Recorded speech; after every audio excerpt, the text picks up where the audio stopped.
യേശുനാഥന്റെ ജീവിതവും വചനങ്ങളും നമ്മെ ഏറ്റവും കനത്ത മനോവിഷമങ്ങളിലും സാമ്പത്തിക പ്രതിസന്ധികളിലും വഴി കാണിക്കുന്ന പ്രകാശമായി മാറുന്നു. അവൻ പറഞ്ഞതുപോലെ, ഭാരങ്ങളേറിയവരായ നിങ്ങളെല്ലാം എൻ്റെ അടുക്കൽ വരുവിൻ, ഞാൻ നിങ്ങളെ വിശ്രമിപ്പിക്കും. മത്തായി 11:28 എന്ന വാക്ക് മനസ്സിൽ ഉയർത്തുമ്പോൾ നമ്മുടെ ഉള്ളിലെ നിരാശയ്ക്ക് ഒരു പ്രത്യാശയുടെ വാതിൽ തുറക്കുന്നു. യേശു ഒരിക്കലും കാഴ്ച കൊടുക്കുന്നവരെ നിരസിക്കുന്നില്ല. പകരം അവൻ കനിവോടെ അവരുടെ കണ്ണുനീരൊപ്പുന്നു. കടുത്ത വിഷാദത്തിലായിരുന്നവരുടെ കൈ പിടിച്ചു അവനെ ഉണർത്തിയതും നൽകിയതും ഉണർവാണ്. സാമ്പത്തികമായി തകർച്ച അനുഭവിക്കുന്നവർക്കായി യേശു ചേരുന്നു.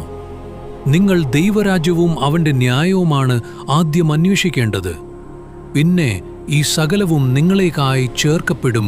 മത്തായി 6:33 എന്ന വാക്ക് ഒരിക്കലും മറക്കരുത്.